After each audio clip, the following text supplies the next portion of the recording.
बोलती पुस्तके. ज्यांना वाचनाचा नाद त्यांना बोलती पुस्तके घाली साद. आमचं चॅनल सबस्क्राईब करा आणि सबस्क्राईब करायला इतरांनाही सांगा. नमस्कार श्रोते मित्र हो, बोलती पुस्तके सादर करीत आहे लेखक ग वा बेहरे लिखित कादंबरी दिशाहीन भाग 12.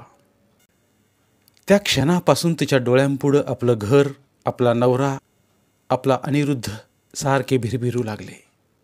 ज्या घराच्या भल्यासाठी हा सारा शोध चालू होता तो शोध अवचितपणे संपला. मागे ज्या पार्टीच्या वेळेस शिवदासांनी जवळ आले होते तेव्हा त्यांच्या डोळ्यातल्या एका स्निग्ध आपुलकीने तिच्यावर मोहिनी घातली होती. त्या मोहिनीचं रहस्य तेव्हा जरी तिला कळलं नाही तरी तिला आपल्या रक्ताची हाक तेव्हापासून कुठंतरी जाणवत होती. आता तर तिचे वडील तिच्या शेजारी होते आणि त्यांनाही आपल्या आयुष्यात मायेच्या माणसाची अतीव गरज होती. मुकुंदाला जेव्हा हे सारं कळेल तेव्हा त्यालाही एक अरबी भाषेतील सुरस गोष्टच वाटेल. ही योजूनसुद्धा इतक्या अकल्पित गोष्टी कुणाच्या आयुष्यात घडत नाहीत. तर्क आणि सुजानता या दोन्हीही गोष्टीवर अवलंबून जगाचे व्यवहार कुठे चालतात. हा सारा लुटूपुटीचाच खेळ असतो, एका अदृश्य अशा बालिकेनं मांडलेला. तिच्या मनात असते तोपर्यंत आपली ही बाहुली नियमाला धरून वागतात, पण अकस्मात तिची लहर फिरते आणि मग काय वाटेल ते निर्णय आपल्याला घ्यावे लागतात. तिला कंटाळा आला की हा लुटूपुटीचा खेळ काही सूचना न देता ती संपवते आणि मग चैतन्यदायी वाटणारी ही मातीची बाहुली निर्जीव होऊन सांदी कोपऱ्यात पडते. बाप लेकीचा अनेक वर्षांचा हिशेब चुकता व्हावयाचा होता आणि काय सांगावं, किती सांगावं याला मर्यादा फक्त काळाचीच होती. आता मनोरमेला घरची ओढ लागली आहे हे शिवदासानींच्या लक्षात आलं आणि म्हणून कितीही हवी असली तरी मुलगी इथं ठेवून घेता येणार नाही. तिला सासरी पोचवलीच पाहिजे या विचाराने त्यांनी सारे मायापाश आवरले आणि तिला स्वतःच दिल्लीला घेऊन जायचं ठरवलं. सुप्रीम कोर्टावर त्यांची जी नियुक्ती होणार होती त्या बाबतीतही त्यांना काही कळलेलं नव्हतं. दिल्लीला जातोच आहोत तर तेही काम होईल असा त्यांचा हिशेब होता. त्याचप्रमाणे वत्सलाबाईंना भेटावं. दादासाहेबांचा आणि पर्यायानं कानिटकर कुटुंबाचा केवळ जुना परिचित मित्र एवढंच आता आपलं नातं राहिलेलं नाही, तर आपल्या व्याहीपणाच्या या नव्या नात्याचा गौप्यस्फोट स्वमुखानं करायची त्यांना इच्छा होती. मनोरमेनं आग्रहानं सांगितलं म्हणून तिच्या आईचा, गायत्रीचा उल्लेख कुठेही येऊ द्यायचा नाही हे त्यांनी मान्य केलं. गायत्री कुठे आहे, ती काय करते या गोष्टींचा अनेक विनवण्या करून आपल्या बापाला मनोरमेनं पत्ता लागू दिला नाही. स्त्रीच्या दुःखाची कल्पना एकवार तिनं भोगलेलीच असते. आता या दुःखाचा प्रवास कुठेतरी थांबवायचा असं तिनं ठाम ठरविलं होतं. मात्र केव्हा तरी आपल्या आईला ग्वाल्हेरला जाऊन एकट्यानं भेटायला हवं आणि सारं काही सांगायला हवं असं तिला वाटलं. ज्याचे कायदाविषयाचे विद्वत्त मान्य ग्रंथ आपल्या घरी आहेत, ज्या पुस्तकांचा आधार वेळी अवेळी आपला नवरा घेतो, तो चारू शिवदासाने, हाच आपला केशव मलकाने. हे जेव्हा आईला कळेल तेव्हा ती केवढी फुलून जाईल. जननिंदेची पर्वा न करता आपल्या पित्यानं आपला स्वीकार केला ही गोष्ट जेव्हा आपल्या आईला कळेल तेव्हा तिची सारी पापे, सारी दुःखे क्षणार्धात जळून जातील. खालच्या मानेने एका परदेशी संसारात बुडून गेलेली ती करुणामय स्त्री तिच्या डोळ्यांसमोरून हालेना. अशाही संसारात तिची टापटीप, नेटकेपणा, सौंदर्यदृष्टी जर एवढी जागी होती तर मग ज्याच्यावर तिनं प्रेम केलं त्या आपल्या या बुद्धिसंपन्न बापाशी संसार करताना ती किती मोहरून आली असती. या विचाराने ती व्यथित झाली. आपला जन्मसोहळा कितीतरी कौतुकानं साजरा झाला असता. घोडागाडीतून नोकरचाकरांच्या बरोबर आपण फिरलो असतो. आयुष्याचा आनंद लुटला असता. आईबापांच्या वत्सल मिठीत कणाकणानं फुलत आपल्या आयुष्याचे पुष्प अधिक दरवळले असते. देवानं आपल्याला हा सुखाचा घास का मिळू दिला नाही? पण आईबाप नव्हते. लहान मुलाला हवी असते ती माया, ममता नव्हती. तरी देवानं आपणास काय कमी केलं? दादाजीसारखा प्रेमळ धर्मपिता, फादर जोहानसारखा पालक, मुकुंदासारखा सहचर हे त्या परमेश्वरानंच आपल्याला नाही का दिलं? माता पित्यांपेक्षा त्या परमात्म्याची मायाच अधिक उभेची. आईबाप काळजी घेणार नाहीत एवढ्या दक्षतेनं तो सर्वांची काळजी घेतो.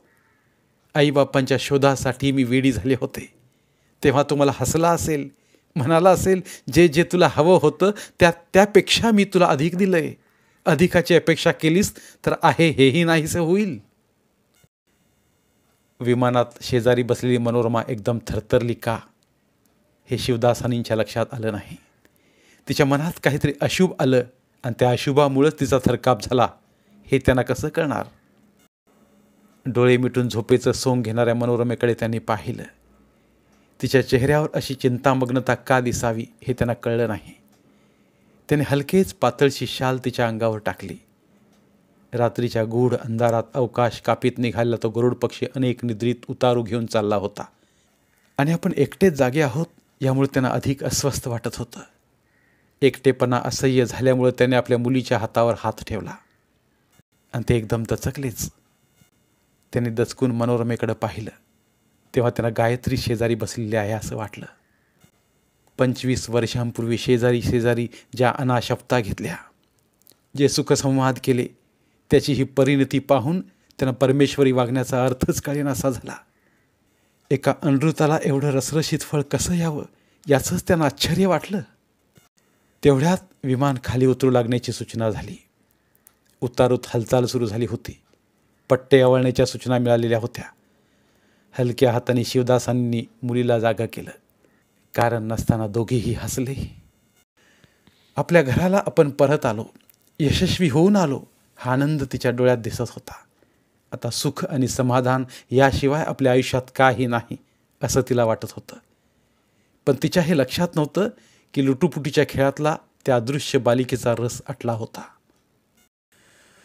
अजून उजाडलेलं नव्हतं. विमानतळ मात्र प्रकाशानं न्हाऊन निघालेला होता. परदेशातून विमान येण्याची हीच वेळ असल्यामुळं स्वागतासाठी पुष्कळ माणसं हजर होती. विमानतळाचा तो चकचकीत नाटकीपणा पहाटेची प्रसन्नता वाढवीत होता. अवकाशात सूक्ष्म प्रकाश किरण जाणवू लागले. चमचमणाऱ्या तारकापुंजाने आकाशाचं छत सावरून धरलं होतं. आयुष्याकडे निराळ्या दृष्टीनं पाहणाऱ्या मनोरमेला तीच ती दृश्य आता नव्या सौंदर्याने संमोहित झाल्यासारखी वाटत होती. विमानतळाच्या बॅगेज काउंटरवर शिवदासानी आणि मनोरमा पोहोचली. त्यावेळेस अनाउन्सरनं एक घोषणा केली. आम्हाला कळवण्यास वाईट वाटतं, फ्लाईट 307 लंडन बॉम्बे व्हाया कैरोचे अवकाश हे हवाई जहाज बेपत्ता झालेले आहे. अद्यापी त्याचा शोध लागलेला नाही. रात्री 3 वाजता त्याचा आणि आमचा संबंध तुटला असून त्याचा ठाव ठिकाणा कळालेला नाही. त्याच्या शोधासाठी सर्वत्र संदेश आणि मदत पाठवलेली आहे. हे विमान 5:25 दिल्ली विमानतळावर यावयास हवे होते. त्या विमानाने येणाऱ्या उतारूंची यादी आणि तपशील कंट्रोल रूमच्या डाव्या बाजूच्या पर्सर रूममध्ये पाहावयास मिळतील. तरीसुद्धा हे विमान अपघातात सापडले आहे किंवा समुद्रात बुडाले आहे असे म्हणता येत नाही. अधिक माहिती येताच आम्ही ती विनाविलंब जाहीर करू. ही घोषणा होत असतानाच एरोड्रोमवरील वातावरण एकदम बदललं. या विमानानेच येणाऱ्या उतारूंच्या स्वागतासाठी पुष्कळ मंडळी जमलेली असली पाहिजेत. कारण या घोषणेने कठड्याजवळ प्रतीक्षा करणाऱ्या समुदायात एकदम धावाधाव सुरू झाली. शिवदासानी आणि मनोरमा या बातमीने क्षणभर सुन्न झाले. पण व्यवहाराने माणसाला पुष्कळ गोष्टींकडे दुर्लक्ष करण्याचे शिक्षण दिलेले असते. आपल्या बॅग्स ताब्यात घेऊन ते विमानतळाच्या बाहेर आले. मुकुंदा परदेशात गेला तेव्हा त्याला निरोप देण्यासाठी आलेल्या प्रसंगाची मनोरमेला आठवण झाली. गाडीने उतरताच त्याने हलकेच तिचे चुंबन घेतले होते. वडीलधाऱ्या माणसांच्या समोर भावनावेग अनावर होऊ नये म्हणून त्याने मनोरमेचा गाडीत घेतलेला निरोप तिला झटकन आठवला. त्या आठवणीने तिच्या अंगावर सरसरून रोमांच उभे राहिले. ही असली चमत्कारिक आठवण या क्षणी आपल्याला का व्हावी हे तिला कळलं नाही. शिवदासानीही तिच्या अवस्थेकडे आश्चर्याने पाहत राहिले. मुकुंदाची एवढी तीव्र ओढ याच क्षणी आपल्याला का लागावी याचा ती विचार करीत होती. आपलं पत्र त्याला पोचल्यानंतर तो रागावला असेल किंवा दौरा अर्धवट टाकून परतलाही असेल. आपण खरं पाहता तो परत येईपर्यंत घर एकटं सोडून अनिरुद्ध आणि आई यांना एकटं सोडून इतके दिवस दूर राहिलो हे त्याला आवडणार नाही. एक वेळ आपल्या अज्ञात जन्मरहस्याबद्दल त्याने क्षमा केली असती, नव्हे केली. त्याच्या औदार्याचा आपल्याला विसरही पडलेला नाही. परंतु कोणत्या तरी अगम्य पण अत्यावश्यक अशा कारणासाठी आपण गृहत्याग केला. चर्चेची त्याला संधी दिली नाही, सहाय्याची अपेक्षा केली नाही. या गोष्टीचं तो क्षमा करू शकेल का? करील, निश्चित करील. आपल्या प्रेमापेक्षा त्यानं कोणतीही गोष्ट मोलाची मानलेली नाही. आपल्या उणिवीची कळत नकळत मतभेदाच्या किंवा रागाच्या वेळीसुद्धा त्यानं कधी याद होऊ दिली नाही.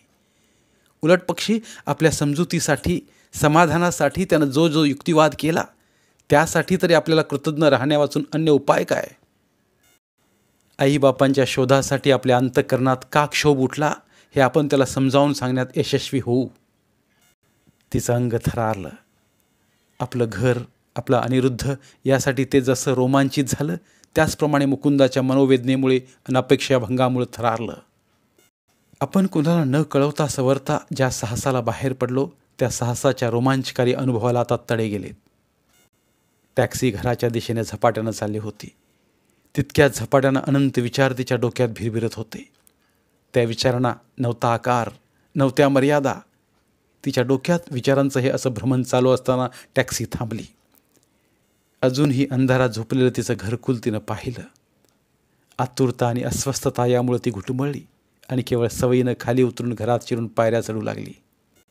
या पायऱ्या चढताना नव्यानंच प्रवेश करणाऱ्या नववधूप्रमाणे तिच्या अंतःकरणात कुतूहल, आशा आणि भीती यांचं थैमान सुरू झालं.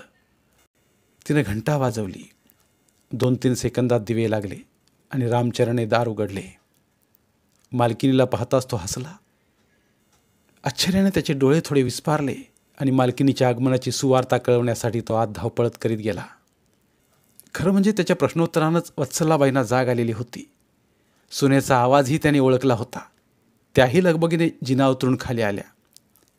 सासू सुनेची दृष्टादृष्ट होताच दोघींनी एकमेकांना झोकण्याचा प्रयत्न केला. निर्भय, तेजस्वी, ताठ मानेनं उभा असणारे आपल्या प्रसन्न वदन सुनेकडे पाहून त्यांच्या डोळ्यातला त्रासिक भाव कणाकणाने विरघळून गेला आणि पाया पडण्यासाठी वाकलेल्या सुनेला त्याने पोटाशी घेतलं आणि त्या सद्गदित आवाजात एवढंच म्हणाल्या, आलीस? तुझी वाट पाहत पाहत आम्ही दिवसाचा क्षण नक्षण घालवीत आहोत. आता अनिरुद्ध कसा बापासारखा दिसू लागलाय ते पहा. असं म्हणता म्हणता वत्सलाबाईंचं लक्ष शिवदासानींकडे गेलं आणि त्या आश्चर्यानं उद्गारल्या, तुम्ही केव्हा आलात? आधी पत्रबित्र तरी टाकायचं नाही का? म्हणजे गाडी पाठवली असती. पत्र कसलं पाठवताय वहिनी?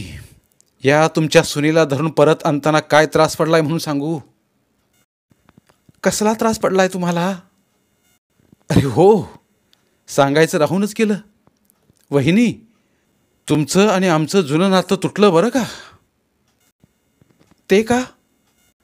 अहो, मैत्रीपेक्षा व्याहीपणाचा मान मोठा की नाही? आहे ना, पण आता आमच्या कुटुंबात व्याही म्हणून येणार तो अनिरुद्धचा सासराच. छे, इतकं लांब नको जायला. अनिरुद्धचा आजोबा हाही तुमचा व्याहीच की. अहो, तेच तर दुर्दैव आहे. मुकुंदाच्या आणि मनोरमेच्या लग्नाला माझा विरोध तर तेवढ्यासाठीच होता. अहो, अनिरुद्धमध्ये आजारी पडला. त्याच्या पायावर कसलेसे डाग आले तेव्हा मी घाबरून गेले. मी त्याला डॉक्टरला दाखवायला नेलं. सुनबाईंना वाटलं आपल्या आईबापांचा पत्ता नाही, मुलाचं रक्त कोणत्या कुळातून आलेलं माहीत नाही म्हणून मी शंकाकुल झाले. त्यामुळं सुनबाई मनातून खट्टू झाली आणि समुद्रात पैसा शोधावा तसा आपल्या आईबापांच्या शोधाला गेली. आणि गमतीची गोष्ट अशीच आरूबाई की डॉक्टरांनी 2-3 इंजेक्शन्स दिले आणि अनिरुद्ध खडखडीत बरा झाला. कॅल्शियम का फॉस्फरस काहीतरी कमी झालं होतं त्याच्यात म्हणे. हल्लीच्या पोरी अशा धांदऱ्या असतात की बघा. 8 दिवस दम काढला असता तर नसती वाचली काही विनाकारण पायपीट. विनाकारण का?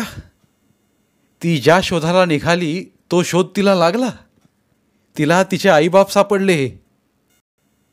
कुठे आहेत ते मग? आई काही इथं येऊ शकणार नाही कारण तिला इथं आणणं शक्य नाही. पण बाप मात्र एका पायावर तुम्हाला भेटायला तयार आहे. मग तो का आला नाही? आलाय की.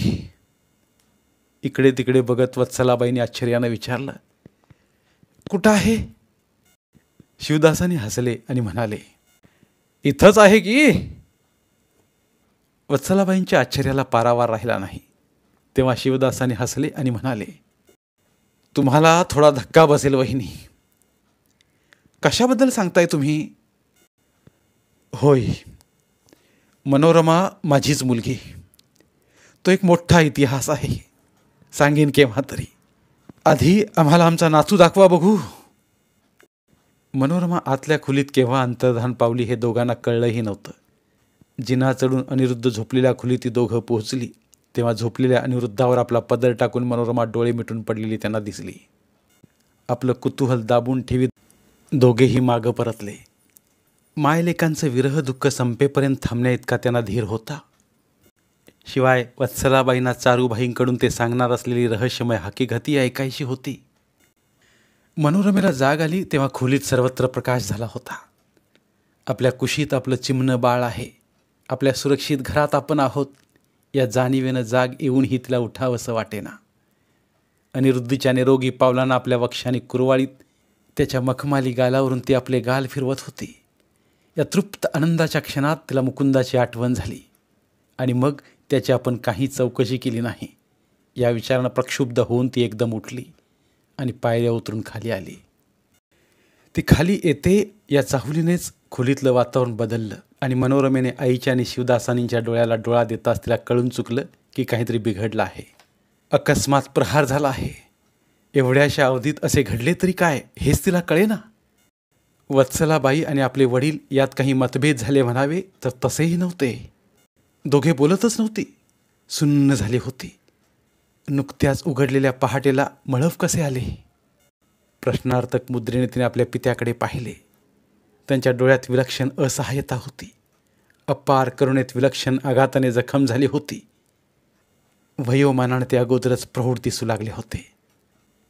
अवघ्या 15-20 मिनिटात असे घडले तरी काय?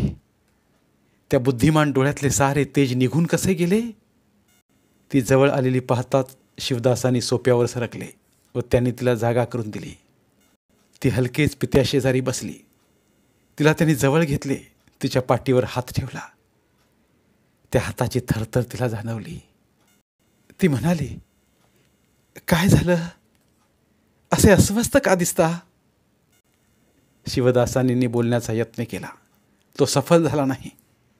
तिने वत्सलाबाईंकडे पाहिलं. त्यांनी मान खाली घातली आणि त्यांच्या डोळ्यात तर अश्रूच दिसू लागले. असह्य झाल्यामुळे मनोरमेने चिडक्या आवाजात विचारलं, झालंय तरी काय तुम्हाला? काही सांगा ना. तुला मन घट्ट करायला हवं म्हणू. कदाचित कळलंय ते खोटं ठरण्यासारखंच आहे. अजून नक्की तर काही नाही. काय? कशाबद्दल म्हणताय तुम्ही? आज मुकुंदा येणार नव्हता, पण गोस्वामी काही कामासाठी लंडनला गेले होते. त्यांच्याबरोबर त्याने एकदम यायचं ठरवलं. बरं मग? आणि बातमी अशी आहे की अपघात झालेल्या विमानात मुकुंद असावा. काय काय? मुकुंदा? शक्य नाही, शक्य नाही, शक्य नाही. ते माझा मुकुंदा नाही, नाही बाबा. खरंच देव एवढा दृष्ट असेल का? हमसाहमशी आक्रंदणाऱ्या मनोरमेला शांत करणं कोणालाही शक्य नव्हतं. मुकुंदाबद्दलच्या त्या शंकेखोर वार्तेनं तिला जो धक्का बसला त्यानं ती कोसळूनच गेली. ती बोलेच ना, रडे ना. डोळे ताट करून ते आकाशाकडे बघत राहिली. स्वतःचा शोक आवरून वत्सलाबाईंनी तिला जवळ केलं. तिने बोलावे, शोक हलका करावा म्हणून यत्न केले. छोट्या अनिरुद्धला त्याने तिच्या कुशीत दिलं. एखाद्या परक्या वस्तूकडं पाहावं तसं तिने त्याच्याकडं पाहिलं. त्याला तिनं जवळ घेण्याचं नाकारलं. ती कोणाशीच बोलेना. दिवस उलगडू लागला. आनंदाने भरलेल्या घरात विलक्षण अवदाशिन्य पसरलं. दुपारच्या सुमारास गोस्वामी कुटुंबातले धाकटे गोस्वामी आले. त्यांनीच आधी फोन केला होता. विमानाचा तपास चालू आहे आणि कदाचित विमानाचे फोर्स लँडिंग झाले असावे. कदाचित सर्वजण सुरक्षित असण्याची शक्यताही त्यांनी व्यक्त केली. ते दिलासा देऊन गेले. वातावरण थोडे निवळले. मुकुंदा कदाचित जिवंत असेल, तो भेटू शकेल या कल्पनेने सुद्धा कोरड्या पडलेल्या मनोरमेच्या डोळ्यात पाणी साकारलं. मानवी सुखदुःखांची चाहूल तिथे आली. बापाच्या मिठीत ती शिरली आणि म्हणाली, इतकी का मी दुर्दैवी आहे बाबा? माझा भूतकाळ मला मिळाला आणि भविष्य काळ करपून गेला. मी तरी असं काय पाप केलंय? शिवदासानी मुलगी बोलू लागली यातच खुश होते. ते म्हणाले, असं होणार नाही. जर तुझ्या आयुष्यात अंधारच यायचा होता तर तुझी अन माझी गाठच पडली नसती. देवावर भरोसा ठेव. हो, तो निश्चित असं करणार नाही. मुकुंदा नक्की सुखरूप आहे. तो आल्या वाचून राहणार नाही. खोटी आशा कशाला दाखवता बाबा? माझा वर्तमान सुखाचा होता. मी वेडी त्यावर संतुष्ट नव्हते. मला सर्वच सुख ओरबाडून खायचं होतं, अदाशी डाकिनीप्रमाणे. माझ्या नशिबी देवानं हे भवितव्य देऊन मला शिक्षा केली. असा धीर सोडून चालणार नाही. आणि त्या दोन गोष्टींचा काय संबंध म्हणू? उगाच मनाला त्रास करणाऱ्या तर्कसंगती जोडणं हे काही शहाणपणाचं लक्षण नाही. कसली संगती, कसला तर्क? सारा खेळ खल्लास झाला. मी अथपासून अखेरपर्यंत कमनशिबी हेच खरं. माझ्या मुलं, माझी आई सुखी नाही. तुम्हालाही काही सुख लाभलं नाही. माझ्या या नव्या घरालाही काही सुख लागलं नाही.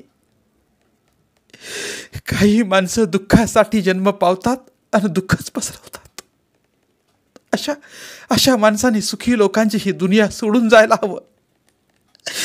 खरंच बाबा, मला वाटतंय या जगण्याला अर्थच नाही अर्थ. वेडी आहेस तू. जगण्याचा अर्थ तू आणि मी कोण ठरवणार? या प्रचंड उलतापालथीत तू काय, मी काय, मुकुंदा काय? किती क्षुद्र कण आपण. जरा वादळ आलं की धुळा उडतो आणि हे कणही उडतात. त्यांना नसते दिशा, नसतो आकार, नसतो भूत, नसते भविष्य. वादळाच्या एका लाटेवर स्वार व्हायचं, जाऊ तिथं पोचायचं, पडून राहायचं. पुन्हा वादळ आलं की पुन्हा उडायचं आणि पुन्हा पडून राहायचं. आपल्याला वाटतं की आपण उडतो, आपण ठरवून उडतो. खोटं, अगदी खोटं. हे दिशाहीन आयुष्य जगणं हेच आपलं आयुष्य.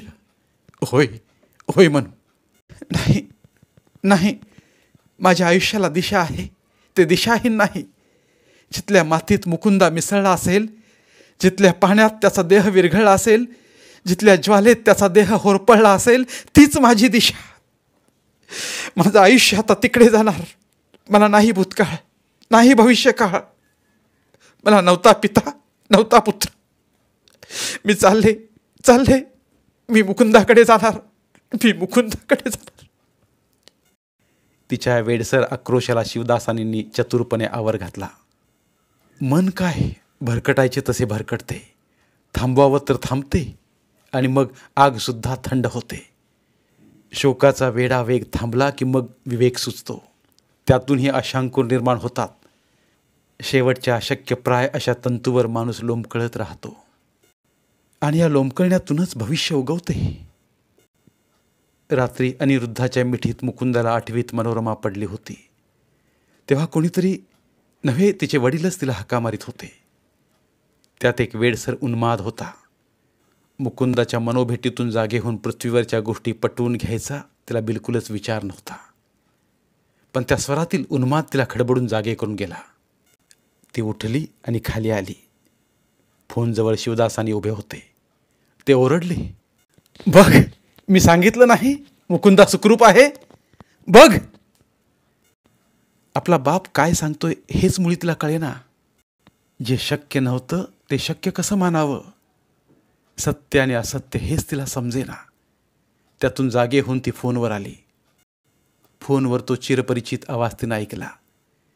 त्या क्षणी तिला क्षणभर काही ऐकू येईना, दिसेना, कळेना. एका भ्रमिष्ट वातावरणात ती गुरफटली. फोनवरचा आवाज जरा चिडखोर झाला. तेव्हा ती शुद्धीवर आली. कुठून बोलताय? मी सेवाय हॉटेल चेसबरी रोडवरून बोलतोय. विमानाचे अपघात वृत्त इथल्या संध्याकाळच्या वृत्तपत्रात वाचले म्हणून फोन केला. मला वाटलंच तुम्ही घाबरला असाल. घाबरले? खरे तर मी या धक्क्यानं मरून जायची. पण मी आहे म्हणू, मी आहे. आयत्या वेळेला आमचं जाणं रद्द झालं. विमानतळावर आम्ही गेलो, तिथेच आम्हाला निरोप मिळाला. एका करारात आम्ही ॲफिडेव्हिट्स करायला हवी होती आणि मग आम्ही जाणं रद्द केलं. आता फ्लाईट मिळेल तेव्हा येणार आहोत. पण बातमी वाचली आणि सुन्न झालो की मी जरी केव्हा येणार ते कळवलं नव्हतं तरी गोस्वामींनी कळवलं होतं. तेव्हा तुमची घबराट होणार. तेव्हापासून फोन मिळायची वाट पाहत इथं बसलो. तू भेटशील फोनवर असं वाटलं नव्हतं. तुझे ते विक्षिप्त पत्र वाचलं आणि तेव्हा तुझ्यावर खूप रागावलो होतो मी, खूप. नको रागवू, नको रागवू प्लीज. मी तुझा राग काढीन सगळा सगळा. मला संधी दे. मला सांग, तू आलीस केव्हा? आज सकाळीच. म्हणजे 2 महिने तू बेपत्ता होतीस? बेपत्ता कुठली? मी केडगावला घरी होते. तिथं काय करत होतीस? हे बघ मुकुंदा, तू रागवावंस हे अगदी बरोबर आहे, पण मी तुला पत्रात लिहिलंय माझं दुःख. जोडीदाराचा अविश्वास करणारं? तुझ्यावर माझा विश्वास होता, पूर्ण विश्वास होता, म्हणून तर निवांतपणे मी शोध करू शकले. लागला शोध? लागला. सांग तर. अशी फोनवर नाही सांगणार मी. मग केव्हा? मुकुंदा, लवकर ये रे, लवकर ये. नाहीतर तू असं का करीत नाहीस म्हणू? तूच ये ना इंग्लंडला. खरंच खूप सुंदर आहे इथं सगळं. मी? खरंच ये ग. हे बघ, या अपघातामुळे इमर्जन्सी पासपोर्ट तुला ताबडतोब मिळेल. नको रे बाबा. सासूबाई काय म्हणतील आणि अनिरुद्धाचं काय करायचं? इतके दिवस मी त्याला आईकडेच ठेवले होते. त्याची आठवण आत्ता झाली होय? गेले 2 महिने त्याची नाही आठवण झाली कुठं? झाली रे, झाली. पण त्याच्याचसाठी तर गेले ना. त्याच्यासाठी? होय, त्याच्याचसाठी. त्याच्या आजारानं मी फार घाबरले, वाटले. मूर्ख कुठली. असू दे, मी नाही येत, तूच ये. मी क्षणाक्षणाला वाट पाहते तुझी. मनू, तुझा आवाज ऐकला आणि तृप्त झालो. आता तुझा स्पर्श हवा आहे. तर खरं सांगू मनू, मी येताच तू भेटशील असं वाटलं नव्हतं मला. मला वाटलं तू जशी मागे पळून गेलीस तशीच तुला पुन्हा शोधावी लागेल. खरंच ग असं वाटलं. पुन्हा रागावलात? नाही ग, पण मला तू आता हवी आहेस. फार फार हवी आहेस. फार दिवसांचा उपास आहे. खरंच? खरं म्हणजे तुला खोटं वाटतं की काय? तसे नव्हे रे, पण खरं सांगू, तू अगदी होतास तसाच सगळ्याच्या सगळा माझा आहेस का कुणी तिथल्या एखाद्या? शराब, तू मला काय समजतेस? तसं नव्हे रे, पण परदेशात गेले म्हणजे सगळेच जण असतील सगळेजण तसे. मला नाही माहीत. रागावलास? म्हणजे तू वाटेल ते बोलतेस आणि चुकले काय? हे बघ माझ्या राजा, ही फॉरेन ट्रंक लाईन आहे. अरे हो, खरंच. बंद करू? नको. मग काय करू? येतो. ताबडतोब ये. तोवर मी काय करू ते कळत नाही. तुझं ठीक आहे, तुला अनिरुद्ध आहे. त्याची तब्येत कशी आहे? काही काळजीचं कारण नाही ना? मस्त आहे, अगदी तुझ्यासारखाच दिसतोय. चल, माझ्यासारखा मुळीच नाही. तुझ्यासारखाच दिसतोय तो. मुळीच नाही. ते जाऊ दे ग. मी निघायच्या आधी मी त्याचा मुका घेतला आणि मग तुझा. तेव्हा तू काय म्हणाली होतीस की त्याच्या डायरेक्ट मुक्यापेक्षा हा मुका चांगला. आठवतंय? हो, पण ते मी त्याबद्दल नव्हते म्हणाले. मुक्या, मी तुझ्याबद्दल म्हणाले. असं काय? नवऱ्याला मुक्या असं म्हणतेस? मग तू मला मनी मावशी म्हणतोस ते जाऊ दे म्हणू. मघा म्हणालीस तुला तुझ्या आईवडिलांचा शोध लागला. मला सांग ना. ते माझ्या शेजारी बसले आहेत, तुझ्या ओळखीचे आहेत. त्यांना देते मी फोन. शिवदासानींच्या हाती फोन देऊन ती नाचत बागडत माडीवर गेली. अनिरुद्ध चुळबुळत होता. त्याला तिनं आपल्या मांडीवर घेतलं आणि आपल्या स्तनाशी भिडवलं. कितीतरी दिवस पाना फुटला नव्हता. एकदम तो अनावर झाला. तिच्या डोळ्यांतून अश्रू आणि स्तनातून वात्सल्य वाहू लागलं. धन्यवाद. इथे ज्येष्ठ लेखक ग वा बेहरे लिखित दिशाहीन या कादंबरीच्या अभिवाचनाची सांगता होत आहे. पुन्हा भेटूया एका नवीन कादंबरीसह. मराठीतील प्रतिभावंत लेखकांचं साहित्य, कथा, कादंबऱ्या ऐकण्यासाठी आमचं बोलती पुस्तके हे चॅनल सबस्क्राईब करा आणि मराठी साहित्याचा प्रसार करण्यासाठी प्रत्येक मराठी माणसाला सबस्क्राईब करण्यासाठी आवाहन करा आणि बोलती पुस्तके या साहित्य चळवळीत सहभागी व्हा. आपले पुन्हा एकदा धन्यवाद.